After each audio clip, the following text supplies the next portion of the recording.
જય મુરલીધર ખેડૂત મિત્રો, કેમ છે બધા? મજામાં છો ને? એવી આશાથી ફરી શરૂ કરું છું એક નવો વ્લોગ. તમારું બધાનું હાર્દિક સ્વાગત છે. વાડીએ સહી પાણી ચડાવી દીધું છે ઘઉંની અંદર. આપણા ઘઉં અત્યારે પરફેક્ટ 47 દિવસના થયેલા છે અને ફૂલ ગાભે આવેલા છે. હવે તમને એક ટ્રીક બતાવું આ ઘઉંનું. જો ગાભે આવી ગયા છે કાયદેસર, તો એ ટૂંકમાં 10 દિવસમાં છે ને ક્યાંક ડુંડી દેખાવાની ચાલુ થશે આમાં.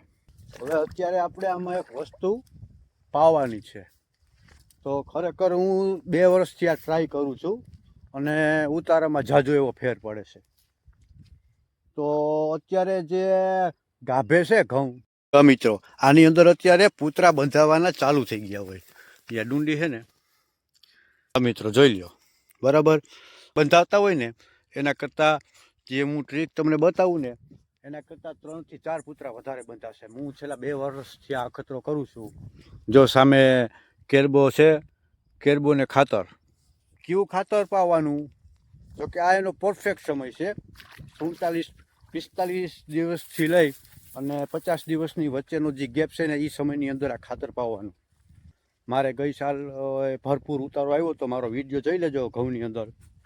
તો મિત્રો નાકું વરાઈ ગયું છે અને આવી ગયો છું અહીંયા આપણા કેલબા પાસે.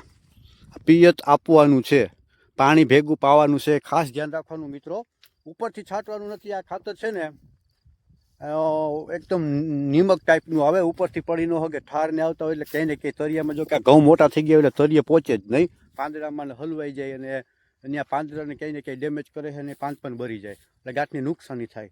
તો ખાસ ધ્યાન રાખવાનું છે કે એ ખાતર આપણે પિયત ભેગું પાણીમાં પાવાનું છે, ઉપરથી નાખવાનું નથી. અને ઘઉં 45 થી 50 દિવસના થાય આ રીતના ગાભે હોય ને ઘઉં, જો આ રીતના ગાભે, ત્યારે જ નાખવાનું, ત્યારે જ ખાતર નાખવાનું, બરાબર.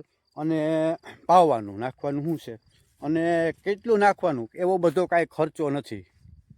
આ ખાતર પાવામાં એટલો બધો કાંઈ ખર્ચો નથી.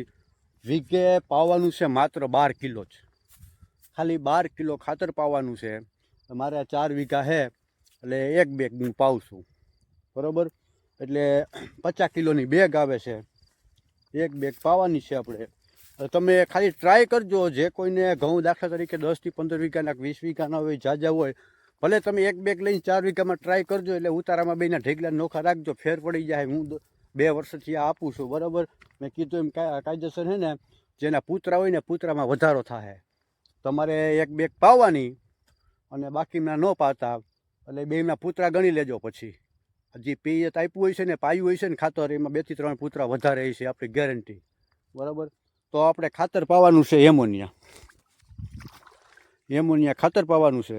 આ કેલ્બો લઈ લીધો છે અને વ્યવસ્થિત કેલ્બો ભરી અને એ રીતનું કરી લીધું છે. ટૂંકમાં ભાગ પડી ગયા છે, ગણિત કરી લીધું છે. જે આ છાલિયું છે ને, આ છાલિયું એ એક ક્યારામાં 1 છાલિયું આપણે પાવાનું થાય એટલે થેલી આખી થઈ જાય કમ્પ્લીટ. તો પહેલાં ઓગાળી લો, ઘા ઓગાળવામાં ખાસ ધ્યાન રાખવાનું. એટલું પાણી ભરી લીધું છે, અડધો કેલ્બો ભરી લીધો છે. આ છાલિયું લઈ લીધું છે, એટલું છાલિયું ભરી આમાં અડધો કેલ્બો પાણીનો ભરવાનો નાખી દીધું. હવે આને છે ને એક લાકડી વડે થોડુંક હલાવવાનું એટલે મિક્સ થઈ જાય, ઓગળી જાય. જોકે એમોનિયા છે ફટાફટ પાણીમાં મિક્સ થઈ જતું હોય, ફટાકો થાય, એમાં કંઈ જાજી વાર ના લાગે, ઘા મિક્સ થઈ જાય. પણ થોડુંક હલાવી નાખવાનું. અડધો કેલ્બો પાણીનો ભરવાનો, પછી ખાતર નાખવાનું, પછી હલાવવાનું, પછી પાછો આખો પાણીનો કેલ્બો ભરી લેવાનો. હાલો વ્યવસ્થિત હલી ગયું. હવે ડોલ નાખી દઈએ.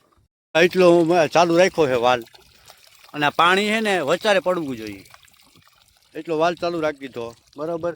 હવે નાકાનો ટાઈમ થઈ ગયો, ફરી પાછું નાકું વારી આવું. પછી હજી એક બીજી વાત છે તમને સમજાવું. મિત્રો બપોરના 12:30 વાગ્યા છે. 1 નાકું વાળીને પછી ઘરે જઈ આવી, પછી કાલ ચડાવશું. સવારે 6:45 પાવર આવશે. જે પ્રથમ ડોઝ છે ને, આપણે જ્યારે ઘઉંનું 22 થી 25 દિન હોય ત્યારે ઉરિયા નાખતા હોય બધા ખેડૂત. એ સ્ટેજમાંથી તો ખેડૂત મિત્રો પસાર થઈ ગયા છે. પછી 45 થી 50 દિવસના થાય ત્યારે એમોનિયા પાવાનું. રિઝલ્ટ મળશે 100%. 2 વર્ષનો અનુભવ મને પોતાને છે. 2-3 ક્યારે મેં ગઈ સાલ નહોતું પાયું, ફેર દેખાણો તો. પછી હવે પછીનો જે ત્રીજો ડોઝ છે ને, એ પણ કંઈક અલગ છે. એનો હું વિડીયો શૂટ કરીને બતાવીશ. એ પણ મેંદો ભરાવામાં મદદ કરશે, દાણો લાઇટિંગવાળો, વજનવાળો થશે. અને દાણા પણ જે ઝીણા દાણાની સમસ્યા રહીએ ને એ સમસ્યા નહીં રહીએ. એ જ્યારે ખાતર નાખીશ ને એ આવશે 55થી 60 દિવસના થાય ને ઘઉં ત્યારે એ ડોઝ આવશે. એનો વિડીયો શૂટ કરીને વિડીયો શૂટ જોવાનું ભૂલતા નહીં. તો અત્યારે હે ને આપણે એમોનિયા પાઈ છીએ. ફરી પાછા આવતીકાલે આવશું ને ત્યારે હજી એક વાત છે, તમને એ આવતીકાલે લાઇટ આવશે ને ત્યારે આ જ વિડીયોની અંદર બતાવીશ. હાલો મિત્રો, દિવસ બીજો, વાડી આવી ગયા છે. ઠંડી એમ કે મસ્ત મજાની ગુલાબી ઠંડી છે. ચા પાણીની ચુસ્કી મારી લીધી છે. સવારના 7:30 વાગ્યા, 8 વાગી ગયા છે અને નારાયણ ઉગી ગયા છે, આવી ગયા છે. અને કેમ નજારો છે એમ કહેવાય કે ધીરે ધીરે પંખી પોતાના ઘોંસલામાંથી પોતાના ચારા ચણ તરફ ધીરે ધીરે આગળ વધી રહ્યા છે. મસ્ત મજાની ગુલાબી ઠંડી છે. ઘઉંમાં પાણી ચાલુ છે અને આપણે એમોનિયા પાઈ સીજો એટલો નર આપણે ખુલ્લો રાખવાનો થાય છે. 3 ક્યારાનું સેટિંગ કર્યું છે. આ 3 ટોપડી નાખી દઉં અને 3 ક્યારા પાવાના એટલે બધે ખરખું પીવાઈ જશે. પછી બીજા નંબરમાં મેં ગઈકાલે વાત કરી હતી કે હજી એક વસ્તુ છે. તો વસ્તુ તમને કહી દઉં હું કે ઘઉં છે જો આમાં ધીરે ધીરે ક્યાંક ક્યાંક ઝીણી ઝીણી મૂછું દેખાવા માંડ્યું છે, મતલબ નીકળવું ધીરે ધીરે ચાલુ થઈ ગયું છે.